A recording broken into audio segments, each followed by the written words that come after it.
Hear your favorite NFL legends sharing their stories and insights every week right here on Thursday Night Tailgate with Chris Mascaro and Bob Lazari. Take it away, guys.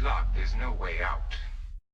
All right, now back with us and making his 8th appearance on Thursday Night Tailgate is former Steelers Pro Bowl linebacker Levon Kirkland. Let me remind you about Levon's background.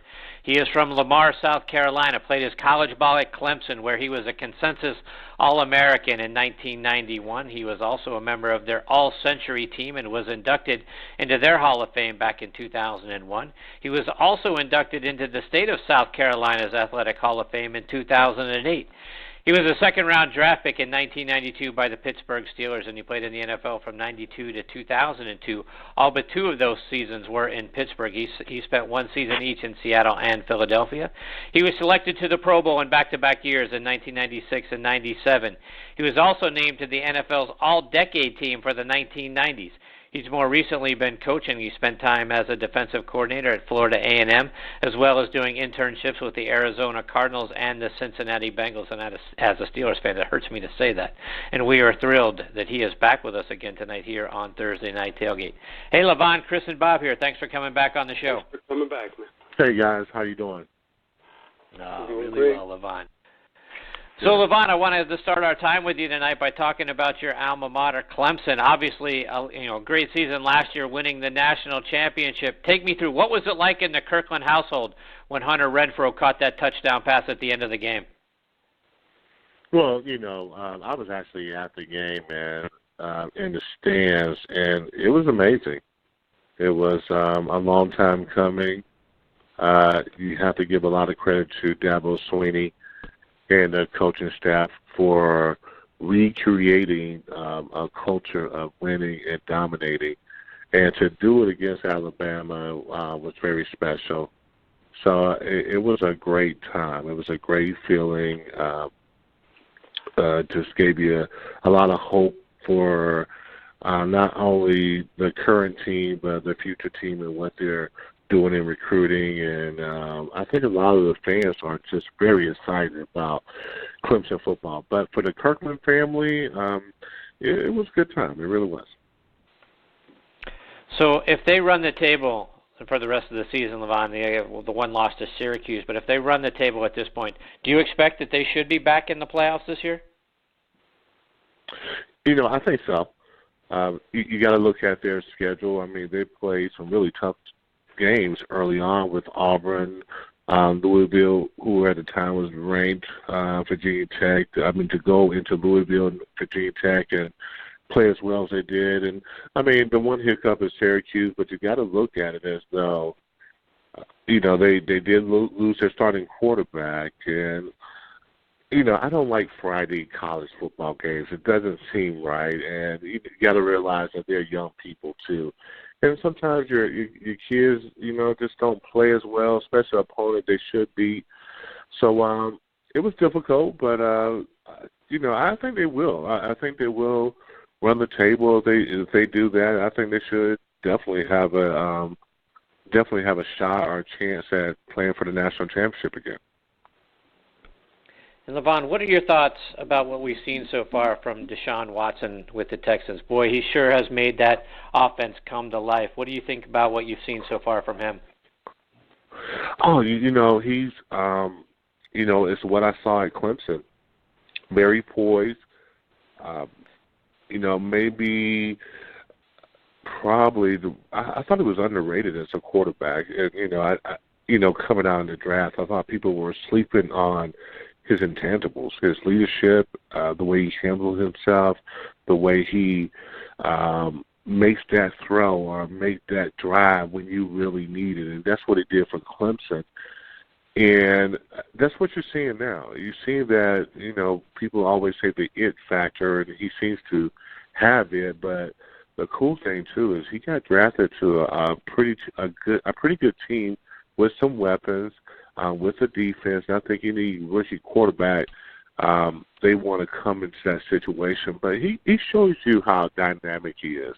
I think, a lot of times people don't like the mobile quarterback in the NFL, but I think you being a defensive player, I think when you have a quarterback who can run the ball, also make the throws, that combination is dangerous. And he's a dangerous guy. He's going to only get better. This is a special kid, and I think we're going to see great things from him. Bob, questions for Levon? Great to speak with you as usual, Levon. And I want to go back to your first year in the NFL, '92.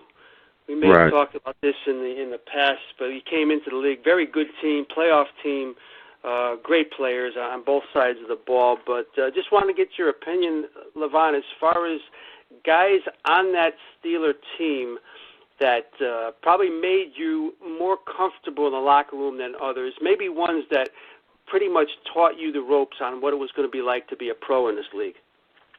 Oh, well, wow. A lot of times, guys help you without really helping you. Well, they don't know that they're helping you.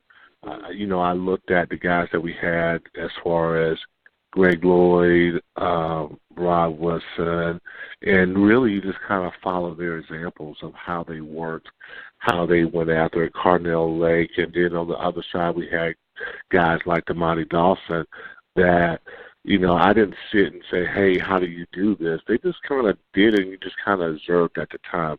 Back then, rookies didn't talk that much, You had to kind of earn your respect a little bit. So you didn't really mess with the veterans as much. But, I had guys like Jerry Oslowski that now coaches the linebackers with the Pittsburgh Steelers who kind of really taught me the position because I never played it until I got to Pittsburgh. I never played the inside linebacker position. And, Kevin Green was a tremendous help. Kevin was the one who kind of really taught me how to watch film and how to study extra, to put in that little bit of extra work. So there were so many guys on that team at the time that were true professionals that helped me along the way, whether I asked for their help or whether I just kind of observed them. So we had plenty of guys, but those guys I named really come to mind. And, Levon, Chris and I have always marveled at the fact that you never missed an NFL game, and that's got to be a combination of being blessed physically and the ability to play with pain. And that's my question. Is it a total necessity these days for guys to come in the league being able to play through pain, or does that separate basically the men from the boys now? Well, I think so. Now there's so much more involved as far as the training aspect of it. Guys are doing a better job as far as nutrition, as far as restoration, making sure their body is, make sure their body is well prepared, well rested, making sure they're doing the right things as far as stretching is concerned, lifting is concerned. So it's a different game. I think back then, the game was so much closer in a box, a lot of running, most teams ran the ball at the time. And so you had to be a very strong athlete. I think a lot of it, too, to be quite honest with you, is you have to be fortunate. You have to be just blessed and, don't get hurt at crucial times. And, also winning is good, too. Not being on the field as much. One of our things were, getting off the field 3 and out, basically, get off the field. But, you have to be in great conditioning. And I think not only that, you have to be fortunate, too. You really have to be fortunate. And, Levon, we've had Greg Lloyd and Chad Brown on the show over the last few weeks. I'm curious to get your memories. What's your favorite Chad Brown story? What's your favorite Greg Lloyd story? Man, my favorite Chad Brown story. Let's see. Me and Chad, we were inside, and I thought that we worked really well together. We didn't really hang out because, of course, he was married and I was single, so it's a little different. But probably one of the stories that I remember the most with Chad was we played the Cleveland Browns, and he wasn't a starter yet. And he wasn't really, he wasn't really into it as much. This was my second year. So when Jerry O got hurt, I thought maybe Chad was going to come in the game, but a guy named Reggie Barnes, who was a rookie at the time, came into the game. And I think the next week, man, you saw Chad Brown practice habits really turn up a notch. And then the next week, he ended up playing. But I can tell you that both of us did not know how to play inside linebacker as well. We were both athletic. We can get after the ball. But it was just that, Coach Cowher and Marvin Lewis had to always kind of bring us in and meet with us and just kind of go over some of our mistakes and some of the things we did. But once we caught on, we really caught on, and we worked really well together. And I thought that we were both really good athletes playing at that position. So that's Chad's story. There's a lot of Greg Lloyd stories that I could talk about, but one of the ones that my favorite one was we played Miami one year, and he basically told the media and everybody that he was going to knock Dan Marino out of the game. Now, a lot of times, people talk, but it doesn't always come true. But with Greg, if he told you something, that he was going to do something, he did it. One of the only real men left out in the world. And so we played them, and sure enough, man, he knocked Dan Marino out the game, just like he said he would.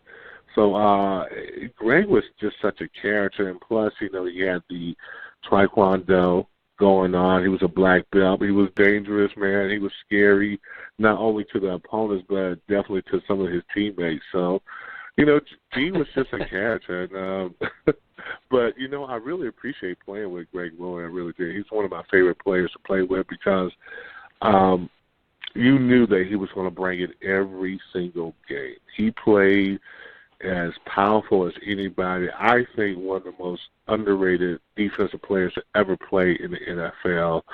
A guy that maybe people may not think is supposed to be in the Hall of Fame, but in my mind, and when he played, man, there was nobody better. So I think he deserves to be in the Hall of Fame. But G was just a character. But that Miami story with Dan Marino was one of my favorite stories. And Levon, what the Steelers, story and I'm from Pittsburgh. I'm sorry? I said, what was their favorite story about me? Did they say a favorite story? Because I was kind of low-key, so I know they didn't have anything on me, though. Chad told the story about you guys playing against Seattle and getting run over, essentially, for that whole game. Yeah, you remember that one? We kept bumping. Yeah, we kept bumping into each other. They kept running just like that counter or something. We just couldn't figure it out. I mean, that was my second year, his first year. I can tell you that we weren't used to the position. We were both playing position for really the first time. And, man, if you ran a sweep or anything like that, we would make the tackle behind the line of scrimmage. You could not run anything just vanilla on us. But for some reason, the counter was just killing us. I mean, they was running. I mean, it was like, I think it was around Christmas time, too, so that might have been a part of it. But, man, yeah, they just ran downhill on us all day long. I mean, it was ugly. I think we had a meeting. That was one of those meetings that we had with Coach Cowher and Coach Cowher and Coach Lewis because, man, we got dug out that game. Yes, that's what he said. Levon, I wanted to get a couple other thoughts from you before we let you go. And one, as a Steelers fan, I know the Steelers always like bringing in the former players and, celebrating the past achievements, particularly with the guys from those, 70s Super Bowl championship teams. When you were there and you were playing, did you guys like having those guys around and seeing those guys, come back all the time and, be honored that way? Or did you sort of wish the organization might have let you guys sort of, get your identity out there and, put more of their focus around the things that you guys were trying to achieve? Personally, I enjoyed it because those were great teams, and there was some, there was an opportunity to meet some wonderful players, and I always enjoy seeing Jack Lambert, Jack Ham, those guys around. So that kind of motivated me, and then especially playing linebacker with the Pittsburgh Steelers and really kind of playing the position that Jack Lambert played. I thought it was kind of cool. because you want to kind of prove your worth and get there okay. Because we got there okay. You know you were a player. So I really enjoyed seeing Franco, Mel Blount, Donnie Shell. I love seeing all those guys. It was amazing for me. And I think, if you're a Steeler, that's just what it is. It goes beyond just being on a team. It's just it's a culture, it's a family relationship, and a lot of guys who played before you. So it wasn't like, I wish those guys would go, and I wish they would give us our own identity. I thought that we did. I thought we kind of brought it back, to be honest with you. That the teams that we had, that we brought that spirit that those 70 teams had. And although we didn't win a Super Bowl, we got there. We got close a couple of times. We were a really good team. I thought it was a really good vibe in Pittsburgh when we played. And Levon, what are your thoughts on the Steelers now with their, particularly with their linebackers that they've got? What are you seeing from T.J. Watt? What are you seeing from Bud Dupree and the guys with the in the Steelers linebacker rotation now? Well, honestly, I like the linebackers a whole lot. I think that they got some pieces in place. They really do. And with Watt, he can rush the passer, Dupree. They got some guys, man. They really do. And I think the Steelers do a great job of basically drafting linebackers over the last, I know since I've been there, they've been having some really good linebacker core. So they, I think they know what linebackers they want. So that's, therefore you always get pretty good linebackers with Pittsburgh Steelers. It's actually remarkable the lineage of the Steelers linebackers that have played. It's been amazing. So, yeah, I like the guys that they got there now. I think that those guys will continue the legacy that the Pittsburgh Steelers have at linebacker. They will continue to play well. And, I like the Steelers team. I really do. I think they have an opportunity to make a nice run. NFL is so kind of unpredictable sometimes. And, nowadays, if a guy gets hurt, you just never know. But I like this team. I like the direction. I like the leadership, and I feel good about it. So what was it like doing an internship with the Cincinnati Bengals? It was different. To say the truth, it was different.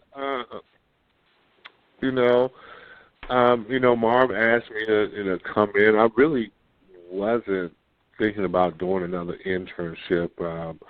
Obviously the Cardinals the last 2 years doing a fellowship with those guys. And, it came out of nowhere. I think he kind of wanted, maybe keep my name afloat. But, like I said, it was different. You're in the locker room, and, I remember the games we played against Cincinnati and my feelings towards Cincinnati. So it was a little different. But, I had some, coaches that I knew there, like Jim Haslett. We developed a pretty good relationship. Marv, Jonathan Hayes. So there was a lot of coaches that I knew and, a lot of relationships that I did build. So, I appreciate it. I think when you're in on this side of it, you don't look at it as, I'm still a football player or anything like that.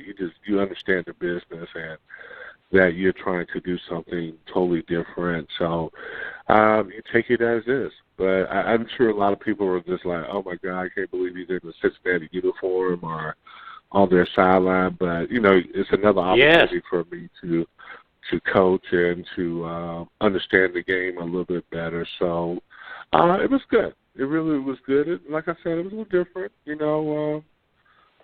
because you're used to being on the other side, but it was fine. So, Levon, before we let you go, remind our listeners, how can they stay up to date with all the things that you're doing, whether it's online or it's over social media? You can always hit me up on Facebook. I also have a coach's page, and I have a Twitter. So if you want to catch me on Twitter, I think it's 44_Kirkland. So if you ever wanted to keep in touch with me, you can. Got some big things coming up that I'll be doing. So looking forward to sharing that with your audience. Well, I hope you'll come back when you're ready to share that information. We'd love to have you back on the show to hear all the great things that you're doing. And in between now and then, Levon, it's always a huge thrill for Bob and I to get to have you back on the show again. No as problem. always, you know, you were the number one guy, and we can't thank you enough for all your support over the years. Well, you know, that's been the theme of my life, being the number one guy. So I appreciate you guys giving me the opportunity to talk. I hope you guys have a great night, and just hit me back up or whatever you need me. I appreciate you, Levon. Thank you very much for that. Take care. All the best to you and your family. We look forward to catching up again soon. Take care. Okay, sounds good. Thank you. That is Clemson Hall of Famer and former Steelers linebacker Levon Kirkland. And, you know, Bob, and I love Levon. He's one of my favorite, Steelers of all time. But the thought of him putting on anything that says Cincinnati Bengals was, he says it was different. Yeah, it was hard to think about. I can't believe he's got a Cincinnati logo on him somewhere. But to his point, the business is a little different, right? You're trying to get your foot in the door as a coach, and you're going to do what you need to do. So God bless him. Hopefully he's got a lot going on, and we look for whatever he's got coming up big. We hope he comes back and shares it with our audience as well. One of the great guys out there, Chris, character-wise, and he's given us so many great talks over the years, both on the radio and TV side, and just love his low-key approach. But you could tell when he mentioned the Bengals, his voice kind of changed a little bit. So that's a guy that bleeds the Steeler colors. So, but always an honor to speak with that man. Yes, it is. All right, we've got our next guest, Zig Fracassi, hanging on the line. We'll get to Zig on the other side of this quick station break.